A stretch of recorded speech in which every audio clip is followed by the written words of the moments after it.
Everyone अस्सलाम वालेकुम। This is Zari. Welcome back to my channel. कैसे हैं आप सब लोग? उम्मीद करते हैं कि तमाम बहन भाई ठीक होंगे, खैरियत से होंगे और अल्लाह पाक से दुआ करते हैं कि हमारे प्यारे बहन भाई जहाँ रहें खुश रहें, आबाद रहें, हंसते मुस्कुराते रहें। आमीन सुम्मा आमीन। इसी प्यारी सी दुआ के साथ अपने आज के ब्लॉग का आगाज करते हैं।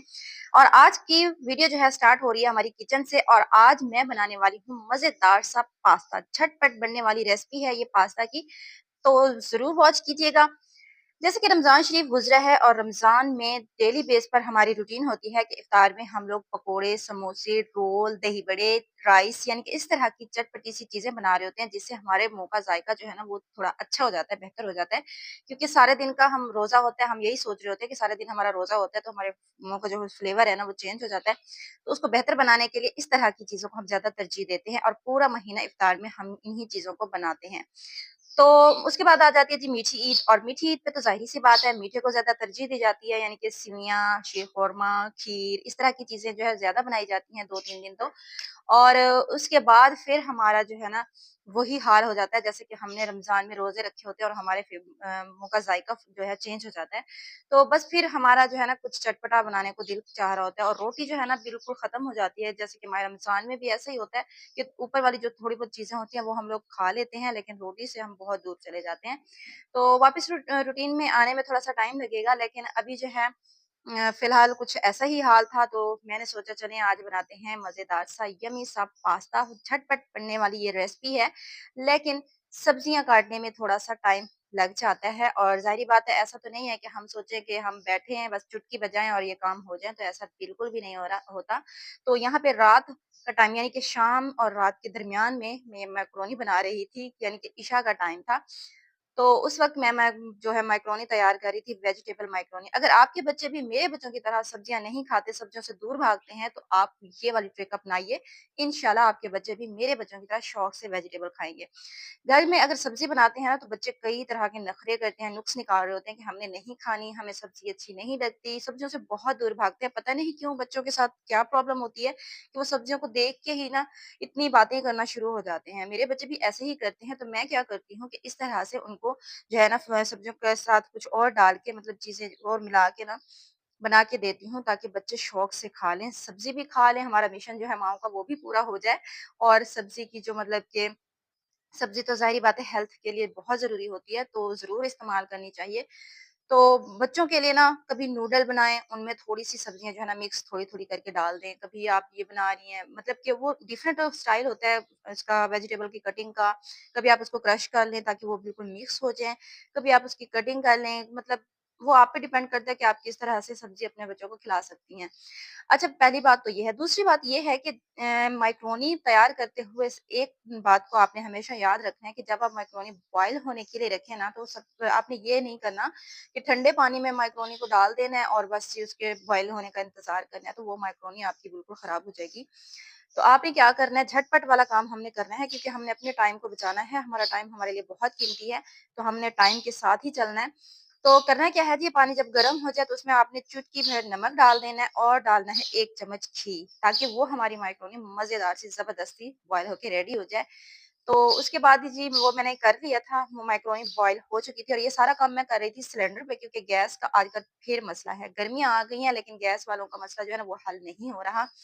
बिल भर-भर के आ रहे हैं, लेकिन गैस के लिए अवाम तरस रही है कि गैस कब आएगी। जब देखते हैं कि ओवर टाइम हो गया, तो उसके बाद हमें सिलेंडर ही यूज़ करना पड़ता है। यहाँ पे मेरे साथ भी कुछ ऐसा ही हुआ था।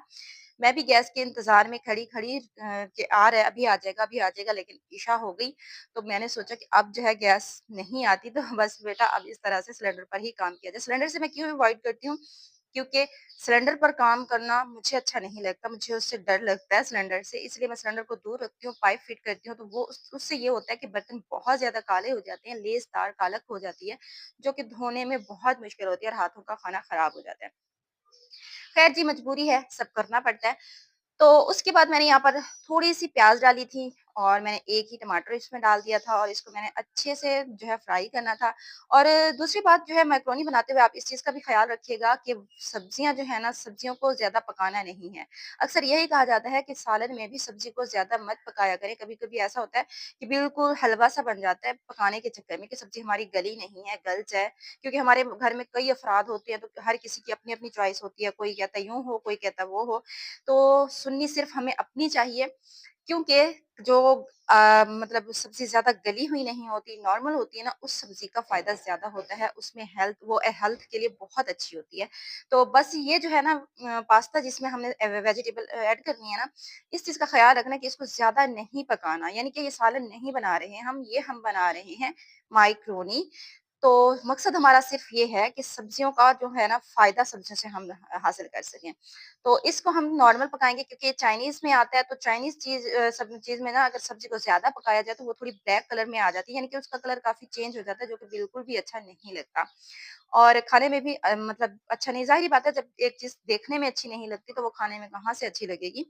तो बस इसको आपने क्या करना है कि जो है ना पकाना है सब्ज़ी को और उसके बाद आपने इसमें माइक्रोनी ऐड करनी है और सब्जियों में आप आप पे डिपेंड करता है कि जो सब्ज़ी आप इसमें ऐड करना चाहो कर सकते हो, आप चने भी डाल सकते हो, कुछ भी डाल सकते हो।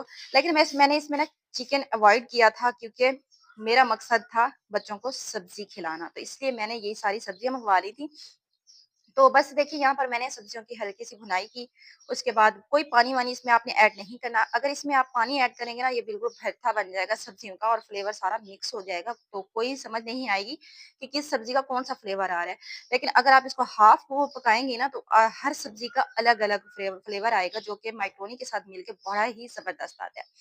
तो बस फिर उसके बाद अब यहाँ पे मैंने इसमें थोड़ा-सा सिरका ऐड किया था और मैंने इसमें जो है सोया सॉस यहाँ पर ऐड करी थी।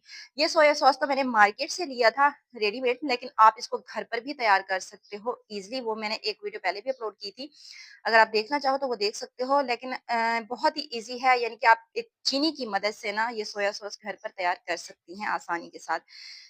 तो उसके बाद जी यहाँ पर देखें हमारी सब्ज़ी जो है तकरीबन रेडी हो चुकी है। अब बारी आती है माइक्रोनी की, तो यहाँ हम इसमें थोड़ी-थोड़ी करके मैक्रोनी ऐड करते जाएँगे और साथ ही इसको मिक्स करते जाएँगे। यहाँ पर देखिए मैंने एक गलती की थी, लेकिन आपने ये गलती बिल्कुल नहीं करनी। जब माइक्रोनी का पानी आपने निकालना है ना, तो माइक्रोनी को किसी बर्तन में, ऐसे बर्तन में निकाल लेना है कि उसका पानी जो है ना, वो जो बच जाता है ना, वो ज़ाया होता रहे, नहीं तो ये भी ऐसे चिपक के ना एक ही मतलब पत्थर सी हो जाएगी, जैसे ये मेरी हो चुकी थी। तो यहाँ पे मैंने बहुत बड़ी मिस्टेक की थी कि मैं निकालना असल में मैं भूल गई थी क्योंकि मुझे ये था कि साथ-साथ सब्ज़ी जल्दी से मैं बना लूँ। तो आपने ये मिस्टेक बिल्कुल भी नहीं करनी। अगर आप चाहती हैं कि आपकी माइक्रोनी, आपका पास्ता ज़बरदस्त तैयार हो, तो आपने बस यही ट्रिक जो है ना, इनको फ़ॉलो करना है। इंशाल्लाह आपकी माइक्रोनी बड़ी ज़बरदस्त किस्म की तैयार होगी और आपके बच्चे, आपकी फैमिली बहुत ही शौक से इस चीज़ को खाएँगे। तो हम माँओं की हमेशा से कोशिश होती है कि हम अपने बच्चों की ख़्वाहिश को साथ ही लेकर चलें। क्योंकि बच्चे हमारे लिए बहुत इम्पोर्टेंट हैं और ये हमारा कीमती सरमाया है। तो बस जी यहाँ पर मैंने फिर पास्ता में मसाला ऐड किया और इसको बंद कर दिया। यहाँ पर झटपट से हमारी मज़ेदार सी मैक्रोनी तैयार हो गई।